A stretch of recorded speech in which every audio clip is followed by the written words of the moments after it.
उत्तर प्रदेश के विधानसभा चुनावों का समय जैसे जैसे नजदीक आ रहा है वैसे वैसे अब तमाम सियासी दलों ने अपनी अपनी तिकड़में भरना शुरू कर दी हैं। अगर बात हम करें बरेली जिले की, तो यहाँ पिछले चुनाव में भारतीय जनता पार्टी की लहर में सभी विपक्षी दलों का सूपड़ा साफ हो गया था और 9 की 9 विधानसभाओं पर भारतीय जनता पार्टी का झंडा लहराया था। एक बार फिर भारतीय जनता पार्टी और समाजवादी पार्टी अपने अपने आप को जोर आजमाइश में जुटी हैं। एक तरफ जहां भारतीय जनता पार्टी अपनी पिछले प्रदर्शन को दोहराना चाहती है, तो वहीं दूसरी ओर समाजवादी पार्टी के तमाम नेतागण इस बार पिछले बार के अपने प्रदर्शन से सबक लेते हुए अच्छा करने की जुगत में हैं। अगर हम बात करें तो यहाँ जो शहरी इलाका है इसमें फिलहाल 2 विधानसभा सीटें लगती हैं, जिनमें कैंट है और शहर है, और बाकी जो सीटें हैं वो मोस्टली देहात बाहुल कहलाती हैं। फिलहाल अगर हम कैंट सीट की बात करें तो यहाँ कई आवेदकों ने अब तक जो है अपना आवेदन किया है, जिनमें एक और शख्सियत हमारे साथ हैं। पार्टी के जिला उपाध्यक्ष संजीव सक्सेना साहब हैं। इन्होंने कैंट से अपना आवेदन किया है और अब पूरी तरीके से इन्होंने कैंट से अपनी तैयारियों में जुट गए हैं। संजीव सक्सेना जी से पार्टी को लेकर जानेंगे और जब से इन्होंने जिलाध्यक्ष बने हैं पार्टी के लिए क्या क्या किया है, ये तमाम सारी चीज़ों पर इनसे बातचीत होगी। सक्सेना जी, आपका समाचार भारत में बहुत बहुत स्वागत है। आपका भी समाचार भारत से आप लोग यहाँ आए हैं मेरे पास मेरे इंटरव्यू के लिए, आपका भी स्वागत है। एक सवाल ये है, जब से आपने पॉलिटिकल जो है एंट्री ली है पॉलिटिक्स में, और अब कैसा लग रहा है 4-5 महीने के समय में आपने क्या क्या चीज़ों में अपनी जो है तब्दीलियाँ की हैं? जब से मैंने पार्टी मैंने ज्वाइन करी है, मैं बहुत खुश हूँ और मैं लगातार समाजवादी पार्टी के लिए कार्य कर रहा हूँ और राष्ट्रीय अध्यक्ष माननीय अखिलेश यादव को जिताने के लिए जो हर संभव प्रयास मुझसे होता है उसके लिए मैं हर समय तैयार हूँ। एक सवाल ये है कि राष्ट्रीय अध्यक्ष जी ने आपको एक बड़ी जिम्मेदारी दी है और आप जो है वाइस कैप्टन हैं जिले के, तो एक वाइस कैप्टन होने के नाते आपने अब तक जो है अपनी टीम के लिए क्या क्या किया है, और इस बार जो एक फाइट होने जा रही है 2022 की, उसके लिए आप कितना तैयार हैं? मैं लगातार समाजवादी पार्टी में कार्य कर रहा हूँ, छोटी छोटी चौपालें कर रहा हूँ और सारे कार्य कर रहा हूँ जो हित में हैं, और चौपालें एक बहुत महत्वपूर्ण कार्य है। चौपालों का मेरा पहला उद्देश्य नए वोटरों को शामिल कराना और वोटों के लिए जानकारी देना। जो लोग अनभिज्ञ थे, जिनके वोट नहीं बने थे, उनको वोट बनवाने के लिए मुझे जो है आगे बढ़ाना, और इस क्रम में मैंने कई जगह वोटों का कैंप भी लगवाया है अपनी तरफ से और वोटों को बनवाने का कार्य करा है। दूसरी तरफ मैं जो आज की तारीख में जुमलों की सरकार है बीजेपी, उसके बारे में मैं लगातार अपनी टीम के साथ जा रहा हूं और बता रहा हूं कि ये झूठी सरकार है। हर बात झूठ से ही शुरू होती है, चाहे वो किसानों का मामला हो, चाहे वो यौन शोषण का मामला हो, चाहे भ्रष्टाचार का मामला हो, चाहे रोजगार का मामला हो। हर मामले में ये सरकार फेल है और ये बताना मेरा फर्ज बनता है कि अब भविष्य में जाग जाओ, जनता जागो, और प्रदेश की जनता को जगाने का काम कर रहा हूं, जिससे मेरे राष्ट्रीय अध्यक्ष जी आगे वाले चुनाव में, आने वाले चुनाव में मुख्यमंत्री बन सके। आपकी जो कास्ट है, कायस्थ जो, वो मोस्टली जो है बीजेपी की तरफ उसका जो है झुकाव ज्यादा रहा है। ये हम आप लोगों से कह रहे हैं, ये हम कोई जुबानी नहीं कह रहे हैं। पिछले 2019 के चुनाव में, 2017 के चुनाव में और 2014 के चुनाव में हमने देखा कायस्थ बिरादरी मोस्टली जो है 90% बीजेपी के साथ गई है।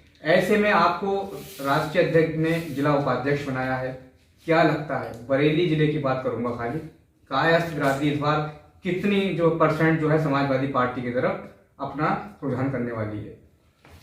देखिए महोदय, माननीय राष्ट्रीय अध्यक्ष जी ने मुझे इसीलिए जिला उपाध्यक्ष बनाया है कि मैं कायस्थ समाज से आता हूं और लगातार कायस्थ समाज को जोड़ने का मेरा काम चल रहा है।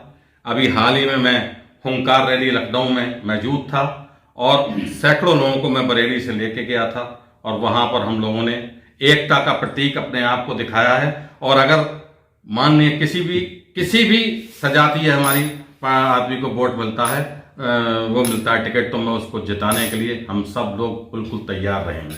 हम बात करते हैं फिलहाल आपकी अगर कास्ट को लेकर, तो शहर विधानसभा से एक जो काकस बना हुआ है बीजेपी के, जो लगातार 2 बार से जीत चुके हैं, इस बार उनको हराने के लिए क्या आपके पास प्लान है? प्लान तो देखिए, अरुण कुमार को हराने के लिए हम लोग चित्रगुप्त की संतान हैं, भगवान चित्रगुप्त की, और हमारे पास दिमाग है। अगर हमारा कायस्थ बंधु आएगा मैदान में समाजवादी पार्टी से, तो हम उसको जिताएंगे, 100% जिताएंगे। जो है किसी सीट पर लड़ सकता है 9 में से? वो तभी लड़ सकता है अगर उसने कुछ काम करे होंगे। अगर किसी ने काम नहीं करे हैं तो कायस्थ हो या कोई भी हो, उसको पब्लिक नकारेगी, और वो कायस्थ जो काम कर सकता है उसको स्वीकारेगी। फिलहाल अगर हम बात करते हैं तो हम ये देख रहे हैं, चर्चा इस बात की है कि आपकी भी दावेदारी है कैंट से। कैंट में लगभग अगर हम प्रोमिनेंट फेस माने तो 7-8 चेहरे ऐसे हैं जो इसमें कैंट के जो है चुनावी अखाड़े में अपने आप को उतरने के लिए तैयार हैं। उनमें जो ठाकुर बरादरी भी है, मुस्लिम्स भी हैं, उनमें आपके जो है मिश्रा भी हैं, एक आप हो गए कायस्थ। क्या लगता है इस बार समाजवादी पार्टी क्या कायस्थ पर जो है विश्वास जताएगी कैंट से? देखिए, ये राष्ट्रीय निर्णय है और हमारे राष्ट्रीय अध्यक्ष जी जो निर्णय लेंगे वो मुझे शर्माते होगा, स्वीकार होगा। मेरा राष्ट्रीय अध्यक्ष जी को, ये मैं राष्ट्रीय अध्यक्ष जी जमाने से राजनीति कर रहे हैं, उनको मालूम है कि 34,000 वोट कायस्थों का कैंट विधानसभा में है, 1,39,000 वोट मुसलमानों का है, 2 लाख से ऊपर सारा हिंदू वोट है, जिसमें सारे जाति उसके अंतर्गत आते हैं, और 26,000 वोट यादवों का है, और 34,000 वोट कायस्थों का है। तो अगर वो मुझको निर्देश देंगे, वैसे तो मैं 9 विधानसभा में अपना कार्य कर रहा हूं उनके निर्देश पर, अगर मुझे चुनाव लड़ाने के लिए वो निर्देश देंगे तो मैं बिल्कुल तैयार बैठा हूं, मैं चुनाव लड़ूंगा और उन्हें जीत के भी दिखाऊंगा। क्या लगता है 9 विधानसभाएं हैं आपके जो है जिले में, इस बार किस तरीके से तैयारियां हो रही हैं, और क्या इस बार जो है बीजेपी को मात देने के लिए आप लोगों ने जो है रोड मैप तैयार किया है, और वो कौन से आंकड़े हैं जिनसे समाजवादी पार्टी, जैसे बीजेपी ने पिछली बार जो है अपना प्रदर्शन किया था, वैसे ही प्रदर्शन कर सकती है? आपके पास क्या प्लान है? आंकड़ा तो देखो ये एक ही है कि रोजगार नहीं है, बेरोजगारी बहुत ज्यादा बीजेपी शासन में हो गई है। जिस दिन भी हमारी पार्टी समाजवादी पार्टी सत्ता में आएगी, हमारे माननीय राष्ट्रीय अध्यक्ष जी रोजगार का पहला कदम उठाएंगे, जो लोगों को रोजगार देंगे, और कुछ लोगों को रोजगार जब तक नहीं मिलेगा तब तक उन लोगों को रोजगारी भत्ता देंगे, जैसे उन्होंने पूर्व में सन 12 से 17 तक बेरोजगार लोगों को दिया था। और शिक्षा के क्षेत्र में हो, चाहे मेडिकल क्षेत्र में हो, हर क्षेत्र में, चाहे सड़कों का काम हो, हमारा एजेंडा ये है बिजली फ्री होगी, बच्चों की पढ़ाई फ्री होगी, ये सब हमारा एजेंडा है, और ये एजेंडे पे, इसी मैप पे हम लोग चल रहे हैं। बाकी तो चुनाव वहां एजेंडा वहां से जारी होगा, जैसा उनका निर्देश होगा वो काम होगा। हम लोगों की प्राथमिकता ये है कि सबसे पहले जहां कन्या स्कूल नहीं होगा वहां कन्या स्कूल देंगे, जहां पर रोजगार की जरूरत होगी, तमाम जगह पड़ी हुई है बरेली के अंदर, नए नए संयंत्र लगवा के वहां पर हम रोजगार की व्यवस्था कराएंगे। एक सवाल ये है कि पिछले कई सालों से पार्टी में जो गुटबंदी चली आ रही है, उसको थामने के लिए जिलाध्यक्ष भी बदले गए यहाँ पर, लेकिन हम देख रहे हैं कि आज भी जो गुटबाजी का मामला है वो ज्यों का त्यों बना हुआ है।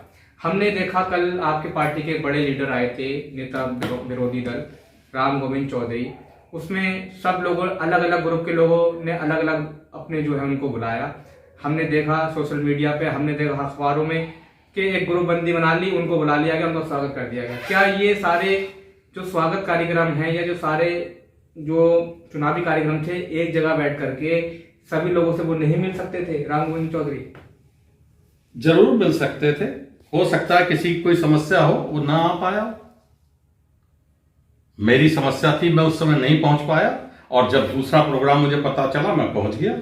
तो कोई किसी की समस्या, हमारे यहाँ गुटबाजी नाम की कोई चीज नहीं है। वैसे हर पार्टी में हो, हमारी पार्टी में गुटबाजी नहीं है, हम सब एक हैं, और हम सब एक मिलकर माननीय राष्ट्रीय अध्यक्ष अखिलेश यादव जी को जिताने के लिए कार्य कर रहे हैं, और हमारी पार्टी में कोई गुटबाजी नहीं है। हम एक गुलदस्ते की तरह हैं पूरे प्रदेश में, और हमारा कार्य है माननीय राष्ट्रीय अध्यक्ष जी के पुराने 5 वर्ष के कार्यकाल को बताएं और पार्टी को आगे बढ़ाएं। बीजेपी के डिप्टी सीएम हैं, उन्होंने कहा था कि अयोध्या में तो भव्य मंदिर बनना है, अब मथुरा और काशी की बारी है। ये देखिए क्या मीनिंग है इसका कहने का। डिप्टी सीएम कुछ कहे, मैंने आपसे कहा झूठ की राजनीति करते हैं, प्रताड़न उनकी सरकार में प्रताड़ित किए जा रहे हैं लोग। अयोध्या के अंदर 80 लोगों के घर फाड़ दिए गए, लोगों के पास पैसा नहीं है आज की तारीख में कि वो बैंक का पैसा दे सकें, किस्तें दे सकें, रो रहे हैं, भीख मांग रहे हैं लोग। हिंदू लोग हमारे, उनके 80 घरों को उजाड़ दिया। क्या यही काम मथुरा में करना चाहते हैं? किसी स्थिति में पब्लिक ये काम नहीं करेगी और हिंदू और मुसलमानों को लड़ाने का काम ये बीजेपी करती है। आज ये जनता जागरूक हो चुकी है, जान चुकी है कि हम, और अलर्ट हो चुकी है कि हम इस बहकाने में आने वाले नहीं है और हम अपनी मर्जी से वोट देंगे, चाहे वो किसी को भी दें। जिस हिसाब से अखिलेश यादव चुनावी रणनीति तैयार कर रहे हैं, क्या लग रहा है कामयाब होगी वो? बिल्कुल कामयाब हो। अपनी बात कहते हैं, उन्होंने अपनी बात कही है। धरातल पर जो स्थिति है वो ये है कि चुनाव हम जीत रहे हैं और हमारे 2 नंबर पे बीजेपी है, हमारे बाद बीजेपी है और हम नंबर 1 पे हैं आज की तारीख में। बाकी हम और पार्टियों के बारे में कुछ नहीं कह सकते। कितनी सीटें इस बार आ सकती हैं पार्टी? 300 से ऊपर सीटें आ सकती नहीं, आ रही हैं, हर हालत में आ रही हैं 300 से ऊपर सीटें, और हमारी पूर्ण बहुमत की सरकार बन रही है। टिकट को लेकर के क्या लग रहा है, कब तक के सूची फाइनल हो सकती है? ये राष्ट्रीय अध्यक्ष जी का निर्णय है। मैं समझता हूँ इस महीने टिकट कुछ ना कुछ जरूर जारी होना चाहिए। क्या सोशल इंजीनियरिंग रहेगी बरेली की 9 जो विधानसभाएं हैं उन पर किस तरीके से टिकट का बंटवारा होगा, कैसे ये राष्ट्रीय अध्यक्ष जी का मसला, इसमें मैं कोई जवाब नहीं दे सकता। आप सुझाव कोई थोड़ा सा? नहीं, मैं सुझाव इसमें नहीं दूंगा क्योंकि ये पूर्णतः राष्ट्रीय अध्यक्ष जी का मामला, ये वही अपने देखेंगे। मुझसे अगर कोई राय लेंगे तो मैं उनको उस किसी भी क्षेत्र के बारे में तो मैं जरूर बताऊंगा।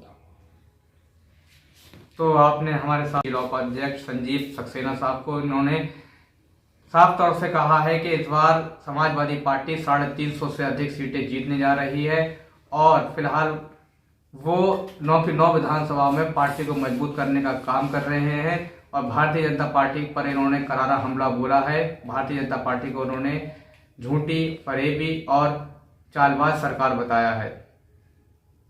बरेली से समाचार भारत के लिए मैं Altamash Siddiqui. Hey there. Subscribe to my channel. And also press this bell icon. So you never miss any new updates, cause whenever we upload new video you will get a notification on your phone.